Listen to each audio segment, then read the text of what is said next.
Live.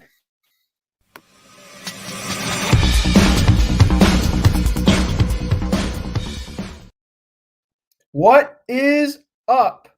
It is Low Country Radio. My name is Thomas Jones. My friends and family call me Tombo. I am here with Greg Blaze. Mr. Blaze, how are you this evening? What are you enjoying? What are you sipping on? Doing well. I'm sipping on the same thing as last week. However, that wasn't recorded, so I figured I could reuse it. This is a tequila sunrise because I hate myself. Very nice. Tell us more about the tequila sunrise. How'd you get those colors? Oh, it's basically just, I had orange juice, and it's really simple. It's just orange juice, bars, what do you call it? Jigger is what they're called. It's Okay. like, an ounce and a half of tequila, just El Jimador Reposado tequila, and orange. And then you kind of carefully pour grenadine down the side, so you get that kind of layered effect, as you can see. Very nice. We have with us in studio a very special guest, someone who we love near and dear. He just got here. We're going to add him onto the live stream. Please, ladies and gentlemen, welcome Dr. Evan Ketchum. What an introduction. I love that. Thank you. Evan, you look like a gamer. Yeah, dude. I'm trying to use my gamer headphones not to trash talk to 12-year-olds, but just so I don't have that echo from last time. Yeah, that's hey, it looks great. Yeah, man, looks great. But yeah, how you guys doing? We're doing well. Doing well. Let me play a song that just reminded me of this. You guys probably know this song. Evan, you. Oh my God! I got it right here. This one goes out to Mr. Ketchum and his headphones. Great song.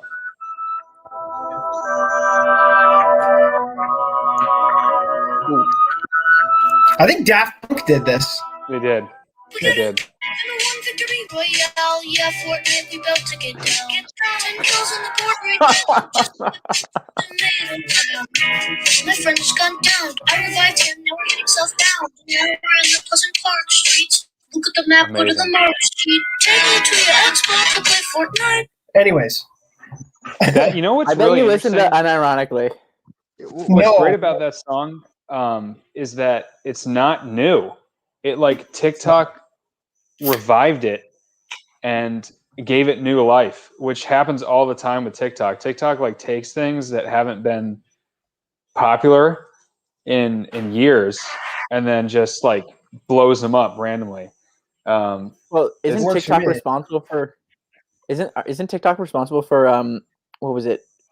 Old Town Road. To an extent, yeah. I think a lot of people were dancing to it, and it I thought that was a. I'm trying to think. With the what? The Harlem Shake.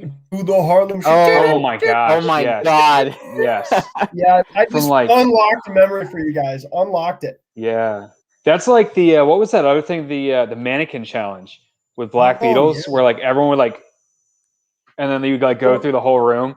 Yeah. Or planking. I think a couple. Oh, planking. Oh my God, you're really going back, aren't you? Yeah. Oh man. Good ones. You want to do the news real quick? Yeah. Wow. Crazy news that we talked about last week. That we just wasn't issue. I did not click live. We did an entire probably hour plus long live stream and we missed it. So that one's in the books, but it was right. It was a little dry run. We're here with Dr. Evan Ketchum. Do you guys have anything in particular in the news you guys want to talk about? Well, you're from Atlanta, so you should have heard about this. That the sex fiend that went on a rampage. I didn't even hear about that. I don't know my own neighborhood. I mean, I live in Augusta now, but I don't know my own neighborhood.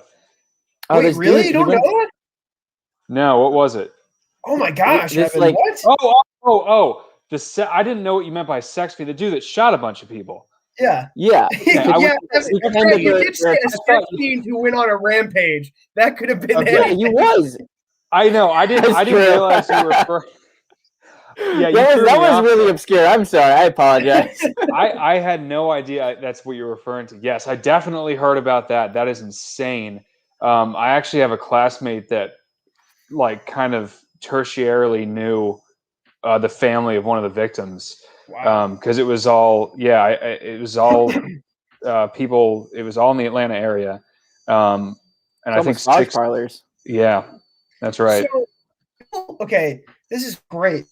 People are bringing up that it was race driven. It was not race driven, right? It was the guy had a sex addiction and he was obviously crazy and he thought, you know what, if I wipe out all the massage parlors, you know, I won't have to go there and get a rub and tug. So was it race driven? Jeez. I that's what I mean, he himself, from what I can tell, claimed that it wasn't. But I mean, they just all the victims happen to be Asian apparently. That might have something to do more with the demographics of who runs the massage parlors. I don't know. Maybe it was, but you know, if he claimed it wasn't, like, you know, people that are like in my opinion, if you're gonna do something that's race driven, you're not gonna be like, oh no, it wasn't race driven at the end. Like, you've already done it. Like, you're gonna doesn't say make sense. You're gonna say because they're Dr. Asian. Evan, give me your psychology expertise. Well, yes, my psych. You know, I mean, I think in cases like these, it's always good to listen to the community of people that were affected by it, to like listen to the Asian community and what their perspective is on it. I don't want to come in and be like, oh, it was this or that, because, you know, I don't know. But I think that, you know, some of my classmates who are Asian, for example, like brought up the idea that it's like the fetishization, hard word to say, of Asian women in our culture, which is rampant, has something to do with it, right? Oh, you know, they call it colonization fetish. Mm-hmm. Oh, like the amount of sex trafficking in like with you know, coming from China and stuff like that, it's incredible. The amount of sex trafficking in general in the United States is sad. Yeah. It's higher than you'd think, and Atlanta has a problem with it specifically too. If you go in, I mean, this happens everywhere, but if you go in the airport in Atlanta, there's specific like posters talking about like, if you are being forced to work for little or no pay and you can't escape, like call this hotline, all that kind of thing.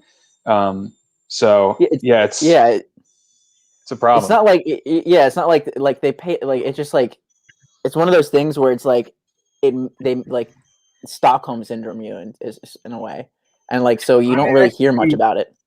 My midterm, my criminal law midterm, we actually talked about sex trafficking. Let me look here. Well, you pulled that up. There was I was reading a story about how the U.S. Marshals, they were running stings on these sex operations. Typically, they were some, in particular, the ones that they were organizing with ICE to, you know, illegal alien rings where they're sex trafficking women and children. But those were shut down during this administration. That's something that I'm quite frankly very upset about, because that's a big win. Like, everyone could be like, why not? Like, that's not something that's like, oh, we got to protect these guys because they're in the country because they want a better life. Like, these people that are running sex trafficking rings are predators and they need to be taken out. And the fact that you would like these operations would be canceled because of that is that's just you know, that's bad publicity in a way. And you know, we've got the whole thing going on the border right now, but I don't want to get into that yet because we're still on this topic because Mr. Jones can't find his page. I got it right here. You guys want to know the elements of sex trafficking? Yes. You have to knowingly sex traffic. Wow, there's a lot. The whole statute. I don't know what you guys want. You have to be coerced. This one's highlighting minors. They basically broke down elements in a case called. Let's look here. The case is called U.S. v. Todd. And that was out of the Ninth Circuit Court, so probably California in 2009. But I mean, it's rampant. It's really bad in Florida. I know Tampa actually is like the sex traffic capital of the world. So not only is it the lightning capital of the world, but it's also the sex trafficking capital of the world. But it is crazy to think about. And kind of going off what you were saying about the sting operations. I don't know if you guys have stumbled upon that YouTube rabbit hole, but my favorite YouTube rabbit hole are watching the pedophile YouTube rabbit holes. Yeah. Guys, there are so many people. There's like, I would say 3 genres of pedophile catchers. You have the one who are like the teenage dudes are like 18. They just do it for hype. So they like show up the pedophile like, yo, dude, you're an effing pedophile. And like, we're gonna make you call your mom, and you have to do 20 push-ups and say, I'm a pedophile, and you have to wear this t-shirt that says, uh-oh, I'm a pedophile. And then you have the ones who are the guys who like meticulously figure out where these guys live, where they work, and then they report everything, like all the chats. The guys meet up to the work, to their employment, to their wives, to their parents. It's one of my favorite YouTube genres. It is awesome. It is so sick. I'm not usually a fan of ruining people's lives, but you know, if you're a pedophile, you deserve it. Like, yeah, I can't say anything else about that. I mean, I have a couple other friends besides you, Tom, who are really into those videos. Like, there's so many of them. There's so many like people who will catfish someone for months and like show every single text that they got from them over the course of the whole time. And they're like really weird. And I think a lot of them will make sure to make it explicit, like say like, I am just 15, like make it like really obvious that it's like they're pretending to be a child. It's cool because if you nail down the elements, so like sex with a child or like statutory rape or like child porn, like there's so many weird like little elements. Like if the guy is 18, above the age of 18, the child can't be 4 years younger than them.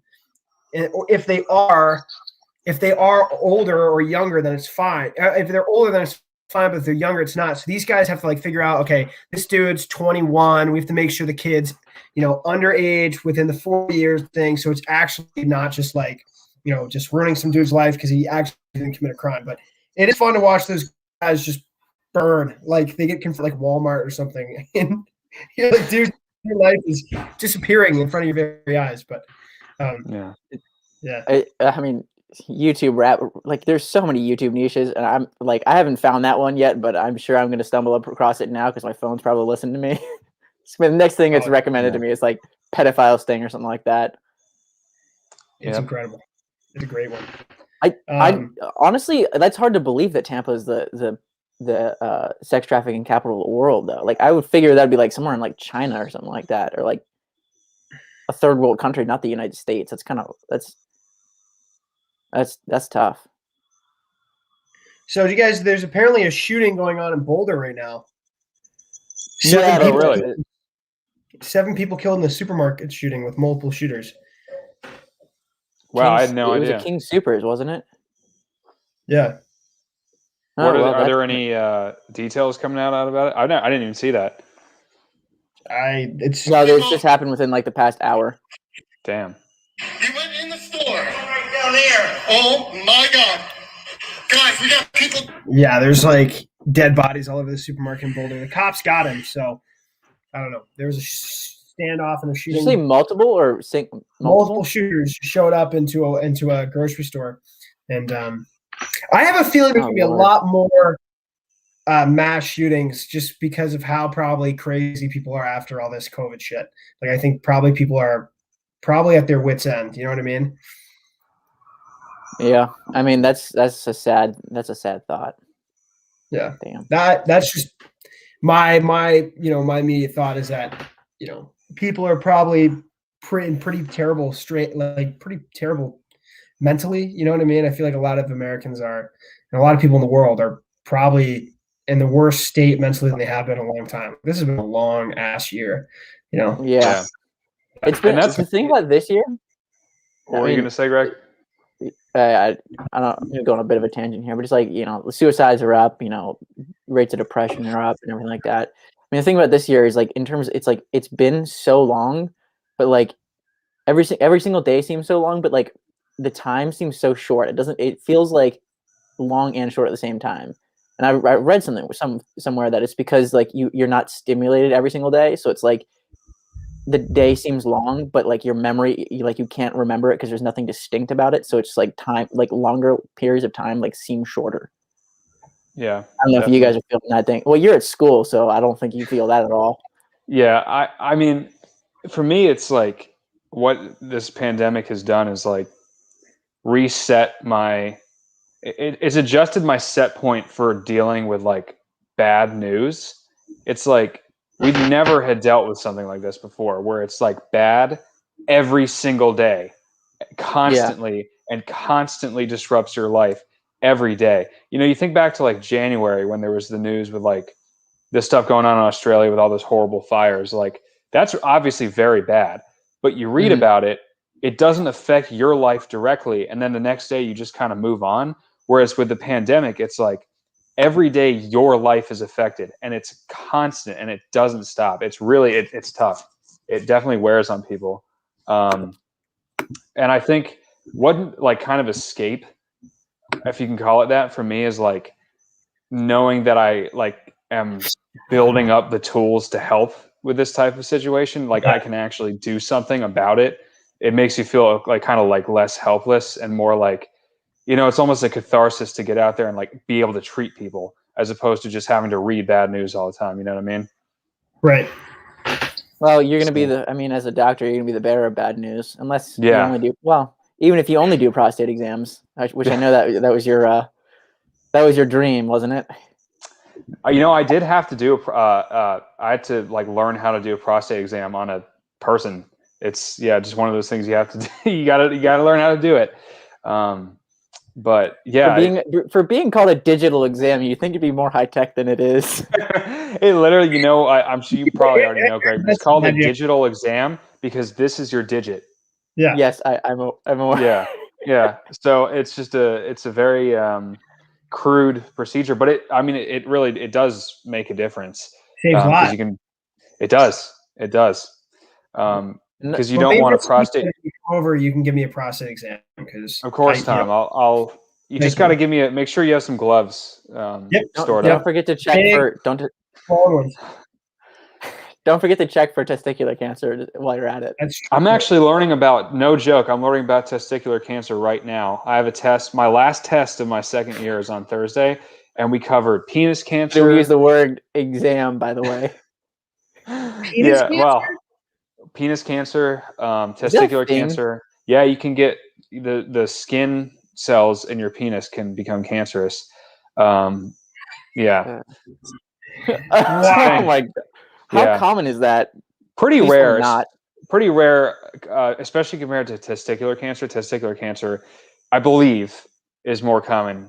There's probably nuance to that. Like there's specific types of each that are more common than the other, whatever. But I think generally testicular cancer is more common. And then we also talked about ovarian cancer, uterine cancer, everything like that. But yeah, it's wild. But the thing that's tough about prostate cancer, not fun, but interesting medical fact, the reason why you have to do those exams is because the part of the prostate that gets cancer, there's just no symptoms for so long, and it just grows and isn't detected if you don't do a prostate exam. Right? Exactly. And it's very similar with pancreatic cancer too, does the same thing where it sits there and grows for years, and you never know until it's really advanced, which is exactly what happened to Alex Trebek. Is he just didn't have symptoms until it was essentially uncurable, which is really nasty. Yes, there's like as far as I'm aware, there's a version of pancreatic cancer that's like really easy to treat, and there's one that's not. But like, you know, one day you wake up with back pain, you're like, wow, like that's that's pretty much your only symptom if you don't get a test for it. But like, the amount of cancer screenings that have been missed during this pandemic is it's frightful, really. I mean, yeah. Probably going to lose a lot of people to cancer over the next year solely because of the amount of appointments missed. Yeah, that's one thing that our professors have kind of talked about is like people are more hesitant to go in for like routine things. And so you're right, some of the screenings and stuff doesn't happen. It's tough. Yeah. Well, I'm an Aquarius, not a Cancer, so I'm not super worried, you know, but. Yeah. JD, oh my God. Now I look like a scrub without a. Yeah. Yeah. You can put BS, Greg. You do have a bachelor's. Yeah, that's true. Employed. There you go. No, I'm gonna put employed on there. Okay. Yep, that's fair. You know what's funny? I think I actually might have mentioned it. I think I did mention this in the last stream that never got aired. But I'm obviously not an MD yet for legal reasons, right? I'm not Yeah, an MD. Thanks for the quotes. Hey, Not yet. I'm not a JD either, but I'm a student attorney. I'm a student. I'm not a doctor, and I'm not giving medical advice. Nope. But I do occasionally get mail erroneously addressed to me as Evan Ketchum, MD, and I'm like, that's sick. pretty nice. That must feel sick. It's cool to just see it. Yeah, I bet. Like I'm getting a Juris Doctorate, and I wish I could just say I'm a doctor, but obviously I'm not. No, you but gotta put Esquire after. Oh my God! Tom Jones Esquire. Like, come on. Ooh, that's pretty cool. But yeah. I don't know. Law school's fine. It's fun. I mean, like I just finished up writing like I spent like 200 hours with research, writing, editing. I just turned it in my like last paper of my year, my brief. I think I texted the group chat. I was like so relieved. I spent weeks and weeks and weeks. Like they gave us the assignment the first day of this new semester, and it was due yesterday. So I feel great. Wow, that's awesome. Yeah, definitely. But it was about a fat golfer suing the PGA over through like the Americans with Disabilities Act, but it was fun. But, wait, really? Yeah. Seriously? Seriously, yeah, he was a fat golfer. Are you for the fat golfer, or are you against the fat golfer on this one? I was the PGA, the winning side. Well, I think we're gonna win. Okay. Yeah. Well, fat golfer. Yeah. I mean, yeah, he gained a bunch of weight, and he was claiming that morbid obesity was a disability under the ADA, but the EEOC had already established in this case called Valterra v. Medtonic out of the Ninth Circuit that it's not a disability. The EEOC says that morbid obesity, if it's not from anything that's an underlying condition, then it's not considered a disability. So this guy's fucked, basically, in the short end of the stick. So that is what the judge is going to say. Yeah, that's going to be the rule. So he because he was like, "Hey, I need a golf cart in order to play," and they're like, "You can't have a golf cart. Like, no one has a golf cart." He's like, "Come on, please," and they're like, "No, you can have a Segway." So he's like, "That's BS. I'm going to sue you guys," and they were like, "Okay, go for it," and he did. But wait, a Segway though? That'd be kind of golf modified Segway. The golf modified Segway. So if you use a golf cart and you walk on average, if you walk from where you have to park the cart to where you have to go and hit the ball, you walk in a mile on average in 18 holes. With a Segway, on a golf modified Segway, you can go straight up to the ball, hit your ball, and keep going. You never really have to walk. So a golf modified Segway is not only a necessary accommodation. If he did request an accommodation, it's actually a better accommodation because it qualifies the PGA wants. They want to protect the sanctity of the game. And it also like allows him to be mobile, right? So it's a win-win. That was what we offered instead of a golf cart, and he was upset. He said he would look dumb, but it's true. He would have looked dumb. He would have looked dumb. That'd be so fun. You can't use it as an offense, though. Like you can't be like, "Oh yeah, I look dumb." He said he was offended that the PGA. It took him a month to like a hard deliberation between this like council and the PGA to decide whether or not they'd give him a golf cart. And they said, "No, we won't give you a golf cart, but we'll allow you to have a Segway." And a day later, he filed suit. So like, I would have just taken the Segway and been on my way, but I don't know. Now he's in. Well, you're not a morbid obese man trying to play in the PGA, so you know. That's true. I'm not. Wow. The amount of beer you drink, you might be on your way, though. I might. That's true. Sorry, that was what I mean. Is that a Natty Light? I know they have like the different cans going on now. Yingling Light. Oh, Yingling Light. Wow. I didn't even know they had a oldest brewery. 99 calories like a carb. I think they're like 1 or 2 carbs. Wow. They got flavor. Lovely. Evan, you got anything on the news?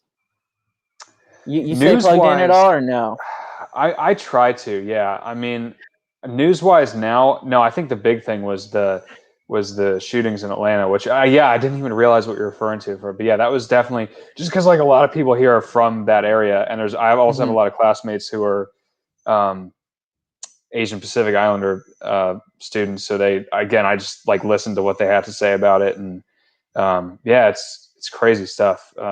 It's always weird to me when Georgia makes national news like that, like during the election when it was like so protracted, like what the results of the election were going to be, and everyone was talking about Georgia. It was so weird because normally no one cares about no one like ever talks. No one about cares Georgia. about Georgia, the peach state. But I it guess doesn't even have, doesn't even make a yeah, it doesn't even have the best peaches. No, that's right. That's right. It does. You could say it has the best pecans. I feel like it should be the best pecan state. I can vividly remember my uncle after a couple beers telling this to Evan. It's not the peach state, damn it! It's the pecan state. That was beautiful. One thing, it's not national news really, but the fact that St. Lawrence won the ECAC, I love to see. Wow. Okay. Yeah. And then I'll break it down. First, let me just Sinful Saints hockey gear is on sale. If anyone wants it, beautiful sweatshirts, new hats. We've got long sleeve athletic shirts, short sleeve athletic shirts, a toque. We got it all for you, ladies and gentlemen. A polo. We got the whole 9 yards. So just check it out. Sinful Saints on Instagram. We're selling it. Okay. Next, the men's team shows up and they play Colgate. And Colgate's like 14th Just in to the be clear, this is the actual school team. Yes, this is the actual school team, the D1 men's team. They show up to Colgate, they play Colgate, and they beat Colgate in overtime. Okay, which was crazy. Oh, it was a that was fantastic goal. Yeah, crazy goal. So the boys are fired up, right? So then on Friday they go to Quinnipiac, and Quinnipiac's 4th in the country, and they're going, well, that's it. That's it for us. You know what happens? The boys score an OT goal. An overtime goal. They score in the third, late in the third to push it in OT, and they bury one top cheese, Bar Mexico. Beautiful. Okay? So they're going to go to the dance. They're going to go to the NCAA tournament. But what happens? The coach tests for 4 positive COVID tests, and then they get disqualified. Quinnipiac was 10th in the country. 10th in the country, not 4th. Half the teams didn't play. Half the teams didn't play. Yeah. Thanks, Gabe. I got fact checker Gabe here. Anyways, my bad. Quinnipiac was 10th. He's Canadian, so it's in his blood. It matters. Anyways, what's sad here is for the first time in like 25 years, St. Lawrence qualified for the NCAA tournament, which alone, comparing where the team was a year or 2 years ago, dead last in the country, that's a huge accomplishment. So winning the ECAC is big for us. Going to the dance is huge, but it's really sad that one positive COVID test in the team because of New York protocol, they're done, so they can't go. And they had 4, but it only took 1. Is that right? It was the coach. He tested positive 4 times in a row. Oh wow! Okay. Give me another one. Damn. Okay. So, but you'd think, right? You would just have them not go. All the players tested negative. The players. That does happen. I've seen that. I feel like I've seen that in basketball or something where a coach just doesn't travel with the team and everyone else goes. But I mean, I have no idea how many layers of rules and regulations are on top of hockey and whatever else. But plus the NCAA. Oh my God, that terrible organization. Yeah, we never had to deal with the NCAA because we weren't. We were not NCAA athletes. Which is. Yeah, it's interesting. I think I just wonder what your perspective is, Tom. How did they turn it around? Because you obviously know way more about hockey than I do. But is it their coach just brought in a new culture? Because I'm assuming they have a lot of the same guys that they did when we were there. So this was the issue. The past 2 or 3 years, St. Lawrence was recruiting top-level D3 players. Okay? Guys who are right on the cusp because of their coach, and he sucked. Mark Morris was garbage, right? He was terrible. They fired him. They brought in this new coach from Clarkson who has a winning pedigree. In every single school he's coached, he's won their conference championship or higher. So they bring this guy in. It's his first head coaching job. He's got, a lot of hardware behind him, and he was able to bring in his own guys. This first year, the freshman class, St. Lawrence has a bunch of rookies that made the all-rookie team. So I think that the past, how long he's been, I think it's either 2 years, the new recruits are huge. And then a lot of the guys who stayed with the program, because there were a lot of dudes were abandoning ship. Guys went to Boston College. They went to UMass. They went everywhere. A lot of the guys who stayed ended up developing into pretty solid players. And I think the number one star is also this goalie, Zetterquist. He played out of his mind. He's not drafted right now, but I think a lot of pro teams are probably going to give this guy a look because he said, "Come on, boys, hop my back. we're going to the dance, and he did it. So it was cool to see. The guy was awesome. But that's the difference. Like we had all goaltending the past 3 years. No offense to Mr. Bray, but it wasn't up to the standards. And now we have a good goalie. We have these guys producing. It was good. What do you have to say, Gabe? Okay, there's nothing to say. I nailed it. I think you nailed it. If he has nothing to say. Yeah. I will say, however, St. Lawrence is very not lucky that they got kind of like, we don't know what would have happened. It will always be a question, but they would have had to play the number 1 team in the country, University of North Dakota, in Fargo, North Dakota in their first round. So who knows what would have happened? Who knows? It would have been awesome. And they're allowing fans there. So like a full sold out barn, like a 15,000 person stadium at UND, like that's the only thing they have going on in North Dakota. So that would have been like the big stage for those guys. It would have been nationally televised, but I don't know. That and 2 brutal murders a couple, back in the 70s or 80s. Yeah. That movie. Yeah. Fargo. I watched that when I was like 12. My uncle showed it to me, and I was like, "This is not appropriate." Have you guys seen the show? What? Have you guys seen the show Fargo? No, only the movie. Oh my gosh. It is like, like Breaking Bad, Game of Thrones right here. Fargo's like right there with them. It is so underrated. It is incredible. The writing, the acting, the cinematography, it's the soundtrack. It is like one of the best shows on television. So slept on. You guys, if you have Hulu, check it out. Fargo. It is awesome. I do have Hulu. Awesome. I do have Hulu as well, actually. It is awesome. I can't recommend enough. People who aren't watching that, and if they like TV, it feels like a movie. Basically how they do it is every season is like one crime, and the whole season is based around the people who all are like, they don't even know they're all part, you know what I mean? They're all part of this giant web, and it kind of follows their world going like before the crime and then after the crime and the major event. And it's all based on a true story, which is nuts. So it's awesome. It's so good. It's so good. But the first season, yeah, first season's fantastic. Evan, you got? I've got news. What's up? You do? Yep. Joe Biden learned what gravity was. He dealt with it firsthand. Yeah, making a big deal about that is kind of. I mean, it's gonna be like the Gerald Ford thing where he fell down the stairs, and like everyone's gonna make jokes about it, but like it's just a meme. Yeah, it's one of those things. Yeah, like he's ancient. Like you gotta I feel bad for the guy. I don't have any grief towards Joe Biden. He's just another fucking politician to me. Like he's just he's a cookie cutter guy from DC. He's not ever gonna change anything. People who think he's gonna implement these major changes, I mean, no politician ever really does. But like it's just I feel bad for this old guy who I think his head's not in the right place. But like I don't know. The memes are funny though. I mean, that's true.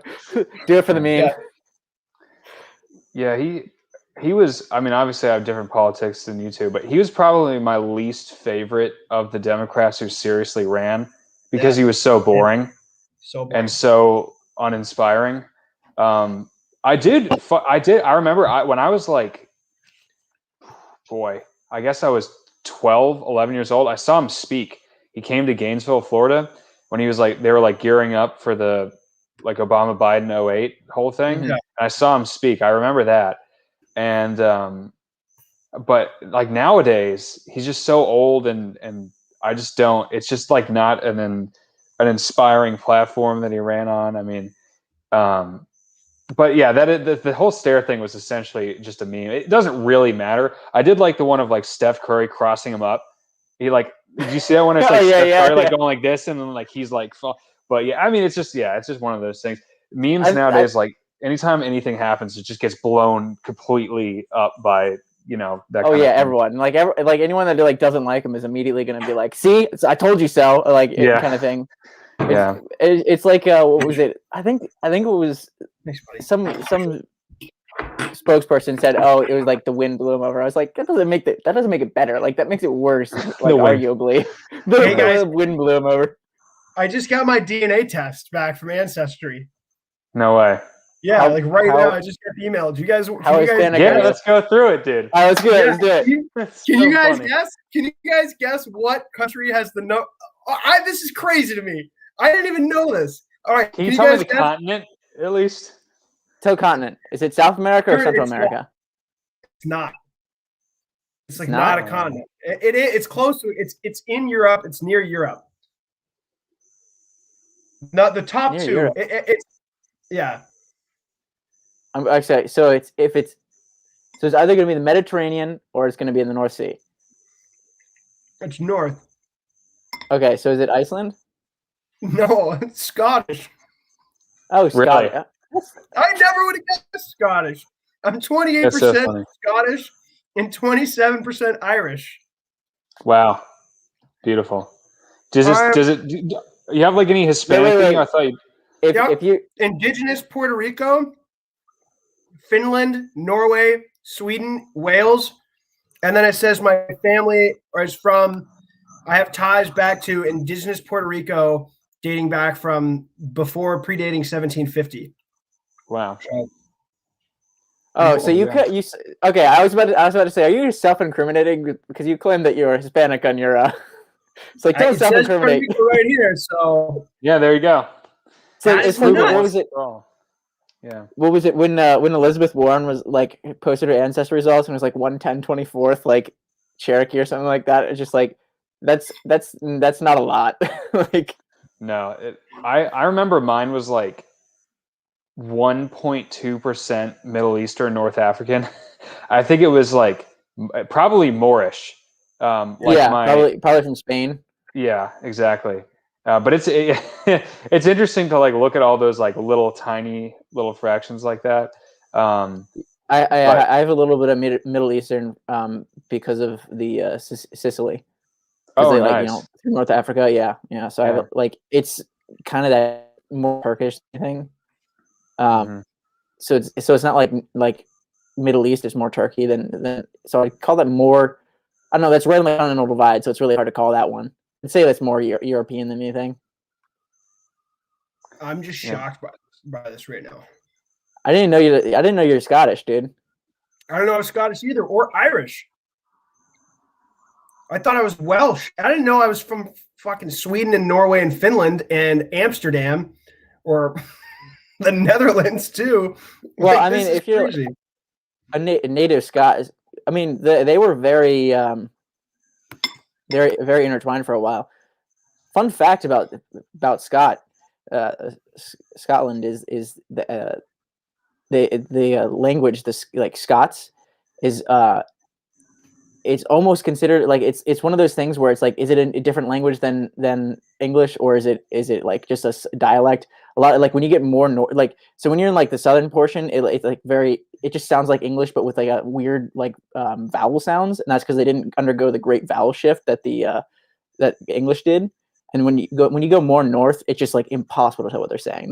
It's like all their vowels just sound like they're like using the wrong vowels. It's like they're using Spanish vowels rather than English vowels, like modern English vowels. It's weird.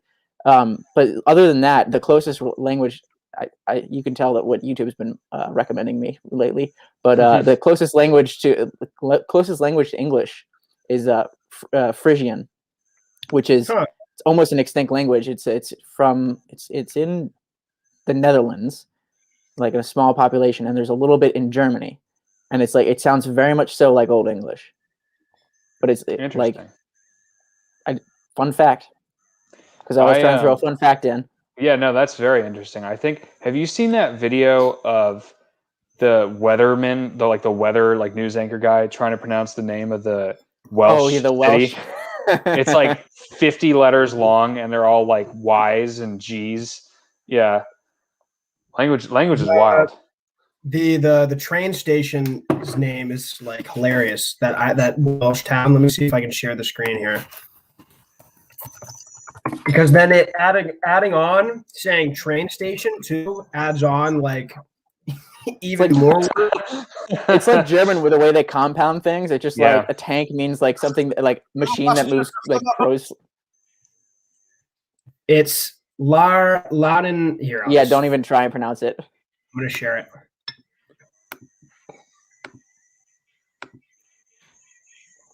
It's like waiting for your professor to share their screen in class. I don't have that. Oh, here we go. Yeah, exactly. It looks like someone just there it the is. keyboard. This is it. Oh, yeah, yes. perfect. Landeval, Foligan, Gilligan, Golden Coin, Drab, Landes, Ilo, Gogax. I love how it ends with go, go, go, gok. Go, That's Gok. beautiful. Oh, my Lord. What does it mean? I don't know. It means town with cows. Amazing. That really looks like you just are hitting your keyboard. Same thing with like sometimes in Polish, like Polish uses so few vowels. You like look at the words, it's like crazy. It looks so difficult to learn. Well, apparently Polish is like one of the like because of all the rules and everything like that. Like it's one of the hardest languages to learn. One of the hardest. But like the difficulty of languages really depends on like, so for an English speaker, like Chinese and like other character-based languages are way more difficult than say like a romantic language like Spanish or French or something like that. Yeah. Yep. But another interesting lingual fact since we're on the topic. The reason, so you know how there's like this whole like conspiracy. We need Charles on here. The whole conspiracy that like Shakespeare is like more than one person, or like he was like someone else. Yeah. So like one of the theories that he was like a Frenchman, and the reason why that is very unlikely to be true is because iambic pentameter uses stresses on very particular syllables, and in French the stress is only on the ending syllable for every single word, or almost every single word. I don't know for sure if it's every single word, but it's typically on the end of every word. Whereas if you do iambic pentameter, it doesn't work because it goes stressed, unstressed, stressed. It like varies in the stresses, and you have to have words with stresses at the beginning and the end, like to be able to work it. So that's how they can that's how they know that he's not a Frenchman. Interesting. Yeah, that brings me back to like AP Lit class where I'm like analyzing the, like, shall I compare thee to a summer's day and all that. Like it's like, what is sonnets? That's what it was. It was his sonnets. Yeah, that's man, that's just that, it's one of those things like and I don't know if you've experienced this in law school too, Tom, but like the more you learn, the more you realize you just don't know anything. Like it reveals to you how little you actually understand when you like start to study a subject. There's some law. There's some like they call it like a law, but it's like some rule like someone came up with. It's kind of like Poe's law, where like eventually every conversation it like goes to Hitler or something like that. But it's like there's some other word for it. But like it's basically like you're ignorant. Like the more ignorant you are of the subject, the more you think you know on it, and like the more you know on it, the less you think you know. Absolutely, so I think that's very true. Yeah, so it's not an uncommon phenomenon, and like, just in life. Yeah, just just in life in general. I definitely agree, Greg. I think that people who aren't educated, or not even educated, but just like don't know much about a specific field, can be very confident in their dumb opinions. And then people who study something for a living will sit there. Like you could have like someone who's like a PhD, like biochemist who studies cancer for their whole life. And they'll be like, we know nothing about cancer, essentially. Like we really don't know anything about it. And they'll have published books and they'll publish 200 articles and they'll have done all this research for their whole life. And they'll be like, we can't like barely scrape the surface of our knowledge. It's very interesting. Huh. Fascinating. One of the things is like, I wish like public, like at least when I went to school, like I went to a public school, but I wish that some of these like the way they approach some of the things, like we're talking about this to like kind of loop back to the sonnet and thing, and like I don't know if I'd learned like interesting facts like that, if if they'd explained the information in a different way, I feel like I would have been far more interested in that, because like I find that like now I like these things are recommended me on YouTube. I'm like, like I click on that because like, oh, that sounds interesting. Like, and something I didn't know. I don't know. Just one of my personal like observations. Anyways, definitely. you got any stories from? I think we'll move on to story time. You got any stories from med school here?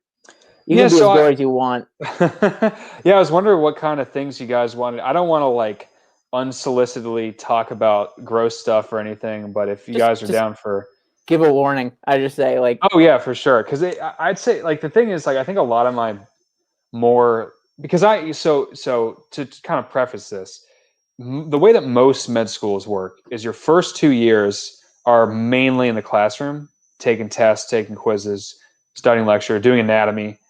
And then your second 2 years are where you go into, which I'm about to start, is where you do your clinical rotations and stuff. You do see patients to an extent earlier on, but like your real like core of your like clinical learning is third and fourth year.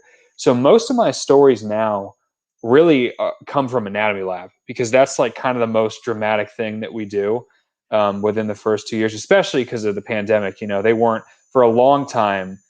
Now that we're vaccinated, it's different. But for a long time, we weren't even allowed to go in the hospitals as second years because there was just no need to take that risk with us. But so I think a lot of my stuff comes from anatomy lab. If you're down to hear anatomy lab stuff, you know, because it's definitely a big adjustment. I was surprised how quickly I was desensitized to dead bodies. Like before that, the only dead body I had really been around was like, you know, like a funeral or something, right? And then maybe like 1 or 2 times as like a kid. And then all of a sudden it was like dozens of them because the way that it worked was like you and your group had your body that you did all the dissections on. But then when you studied, like you study all the anatomy, you go around to all the other bodies and look at them too. You know, you don't want to just look at your body because there's variations in the anatomy. Things look different in different bodies. When you take your practicals where you have to identify things, they tag structures in all of the bodies. So it's basically a good idea to go and look at everything else. And I think kind of like what I was getting on last time, I think the most like, and probably the most intense thing I've ever done in my life. And I actually did it, Tom, right after I visited you last February. Just coincidentally, it was like the next week after I got back or a couple of weeks later was, like I was kind of saying last time in the Lost podcast, the pelvic dissection, the Lost podcast.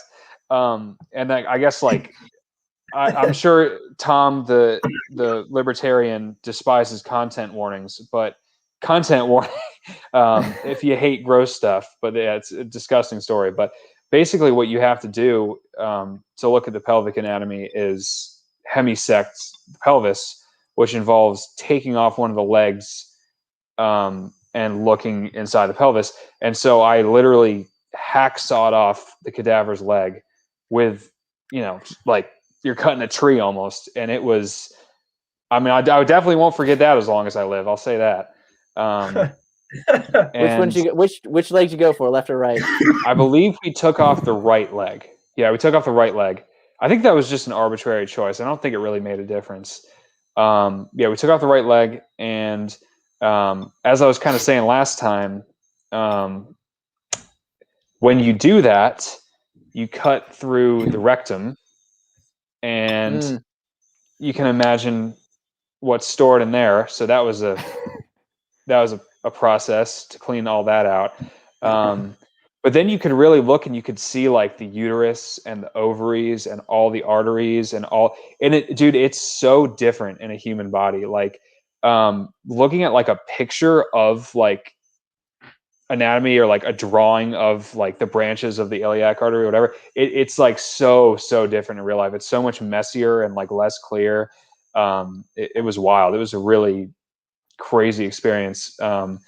And I think the last dissection I ever did before we went online for COVID, because we were supposed to finish dissecting in April, but in March we all got thrown online. But the last one I ever did was the face, and you had to be a subpar doctor now. Yeah, yeah, because I never did. I think the only one that I was supposed to do that I didn't was like the sinuses and like the eye, which would have been crazy. I don't know how I would have even done that, but just don't be an ENT or an ophthalmologist. Exactly, and then I'll be fine. But the face was crazy because you went the whole semester. They cover up the cadaver's face with a towel just for like, you know, there's no reason to see it. Just I guess for dignity's sake. There's no reason to have their faces out. So the whole semester, I was working on the same cadaver with their face covered with a towel, and right at the end, we uncovered it for the first time. That was another thing. Like I just will never forget that. Like doing that and then doing the dissection. You had to kind of like, there's a bunch of nerves and blood vessels in your face that we had to find. As you can probably imagine, like the muscles of the face to like make all your like facial expressions are like really intricate and complicated. So like we had to find all the nerves and stuff. And that was something, like seeing the cadaver's face, because it's easy. It was easier to like separate yourself from it when it's like a thigh or something, but when it's a face, it's like there's no quite like what you're doing. You know what I mean? Like there's no doubt. So that was another. No, that was another like kind of moment in med school that I won't forget. And then I guess this year has been a lot more tame because we don't have anatomy this year. We finished it last year, and we've been online for so much of it for obvious reasons. So this year has just been a bunch of tests. I mean, I've loved a lot of what I've learned, but I don't have any like crazy, like not too much crazy has happened this semester. I did have the opportunity to like give out vaccines, like give people vaccines, which was great. Again, kind of goes into that whole thing I was talking about before, where like you feel like if you can actually do something, it makes the stress of everything a little bit better. But yeah, I'm excited to start my rotations next month, and I'm sure I'll have a lot more stories once those start, because then I'll actually, I'm excited. Were you starting again? You said you were doing something kind of crazy. It was like a cardiac surgery or something like that. Vascular surgery. Vascular surgery. Okay. I'm doing 3 weeks of vascular surgery and then 3 weeks of urology, which is a lot of people don't realize is a surgical subspecialty. So it'll be 6 weeks of surgery, and it'll be very interesting. I'm a little bit scared to start with surgery because it's like the big bad one. It's like one of the harder rotations. But I like, at least I'm getting out of the way kind of early on. Exactly, Tom. Yeah.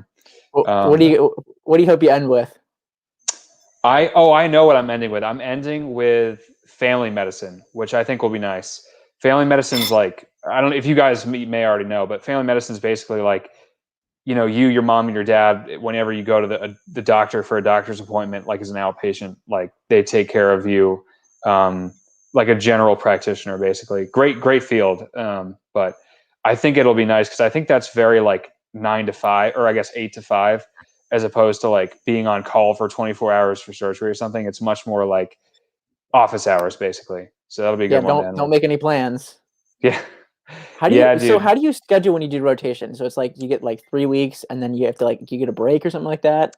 Like 3 weeks where you can't do it?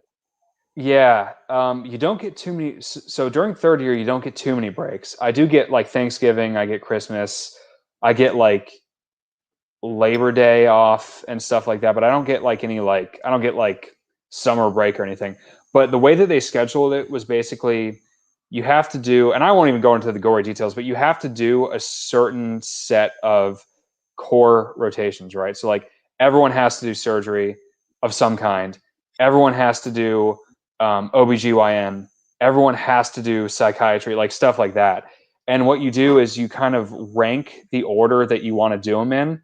And then it's like a lottery, kind of like the housing lottery that didn't give us like the housing lottery. Thank you, Stacy Only LaPierre. Yeah, and then so you get your order of rotations from that lottery, and you also get the sites of your rotations from that lottery because not everyone does it at the same hospital. Like you're kind of all over the place. So you pick what order you want to do it in, and you pick like which hospitals and clinics you want to do it in, and then it throws everyone's selections together into an algorithm and spits out your schedule.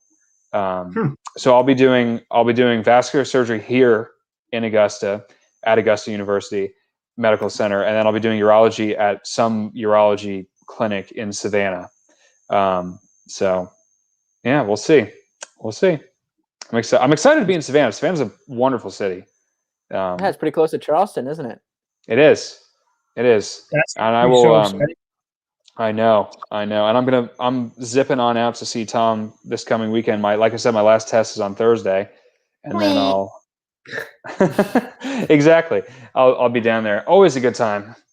The weather's perfect right now too. I know, has it been warm there, Tom? It's been warm here. Yeah, it's been warm.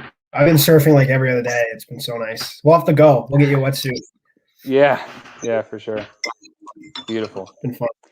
All right, guys. I'm gonna eat dinner. Looks like you're already doing that. Yeah, no problem.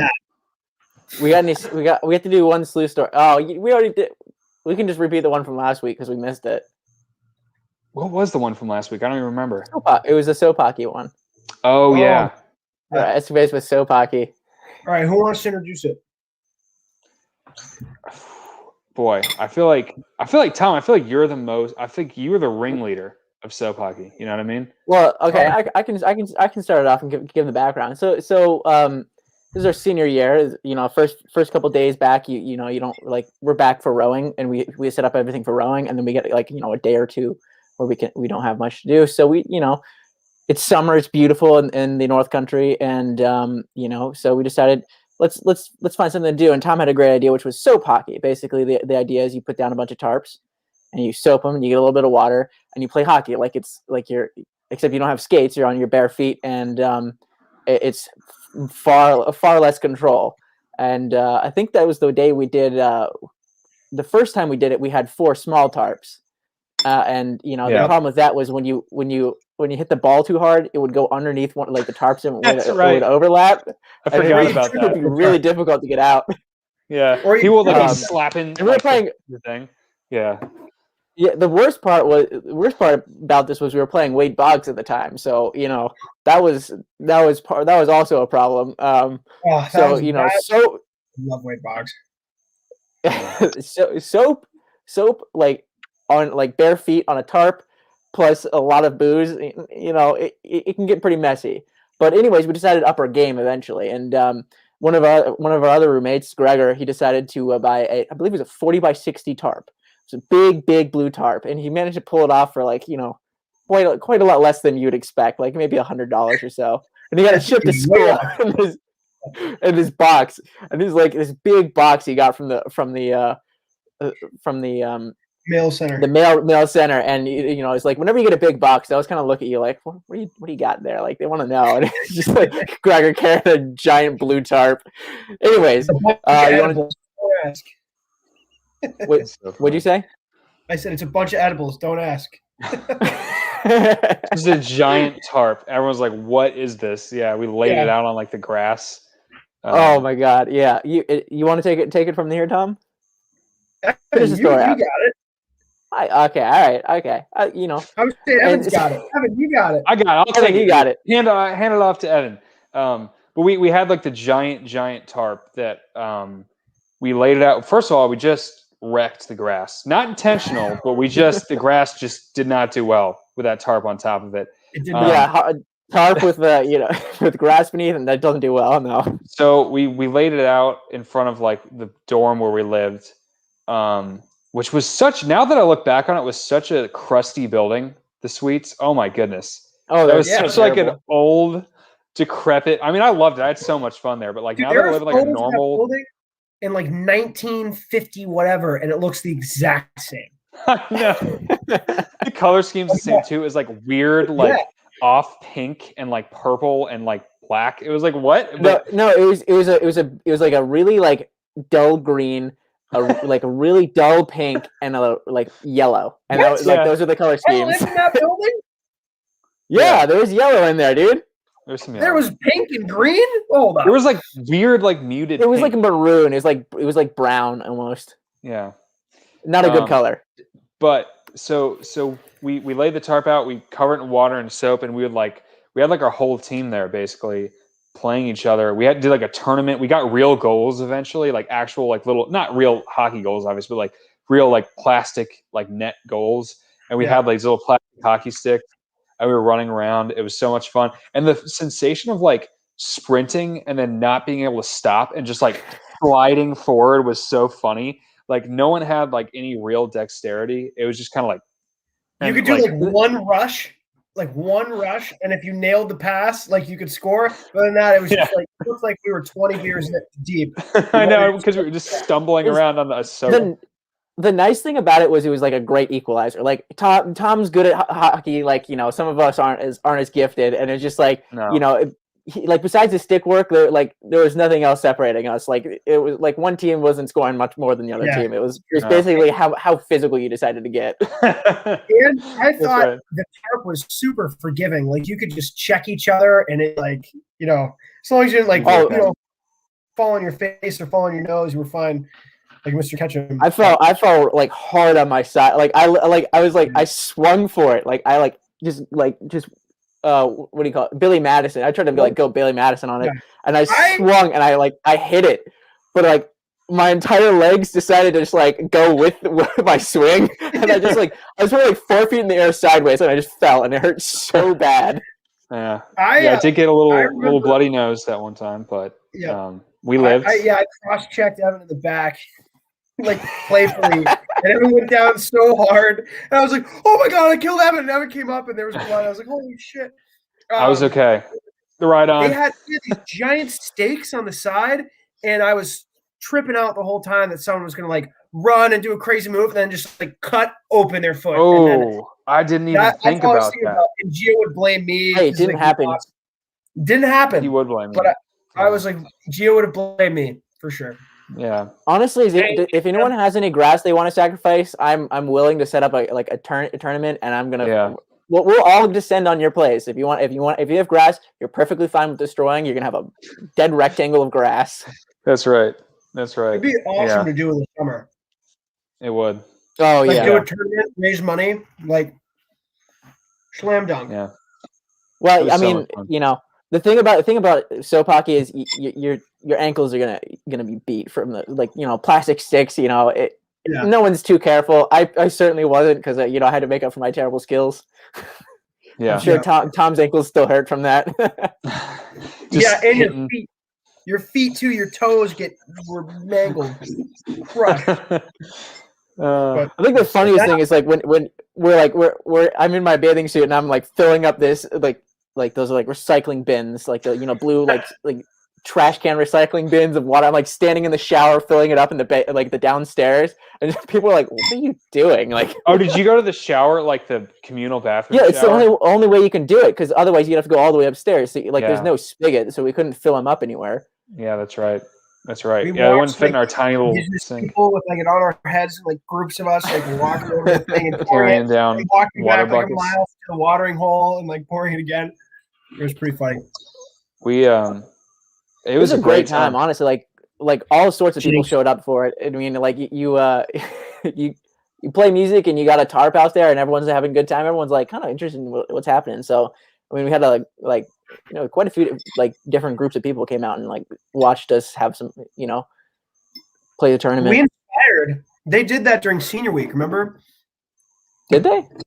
They had a soap. They had a soap tarp Olympic thing. Yeah, they did. We missed it because of the race. Oh, the race. Yeah. Yes. But we inspired that. Yeah. Yeah. That's right. The race at Long Lake, the Great Adirondack Classic. That could be a story for another day. Yes, Definitely. It could. Absolutely. That could. Anyways, right. I think that was a great stream. Absolutely. I agree. Enjoy your dinner, Tom. It was great hearing you from you, Evan. Thank you for having me. About your Evan, come on. We'll have you on. Yeah, I'll come on, especially when I have more medical stories. I'll come on for sure. I'll tell you guys all about being a med student. His name's blah blah blah. He has the smallest penis I've ever seen. I made fun of him. Absolutely, yeah. That's pretty much the opposite. No patient identifiers in any of my stories. We are HIPAA compliant. This guy, blonde-haired, blue eyes from Augusta, his name's John. Here's a picture of him. He came in, smallest dick I've ever seen. But besides that, none of that. When you first accidentally kill a person, come on and tell us all about it. We won't hold anything against. Luckily, they when you need an attorney for a malpractice suit, let me know. We'll talk about it here in an open format, so your malpractice insurance will have a fantastic time. Exactly. We'll do the deposition right here live. I'll do a little bit one more preemptive defense in that I am not a real doctor. I do not offer medical advice. Contact Tom Jones if you have any questions. None of us are real people. We do not offer any advice. Everything you've heard today is made up stories. I don't offer any legal advice at all. So let me tell I don't offer any advice. You're employed. Yeah, there you go. Yeah. Well, I mean, I can't help you with that. So we're still students. We have one viewer right now. Then you guys, you just got at the end of the show. This one viewer, we appreciate you for hopping on, but that's it. If you want to say something in the chat, you can say something in the chat, but that's it. Well, nothing too vile. All right. Thanks a lot. Yeah. I'll see you on Friday, Tom. Yeah, I will see you on Friday. That's our reshoot of episode 6 from Low Country Radio. Reshoot of episode 6. Have a good night, everyone. Thanks a lot for coming, guys. See ya.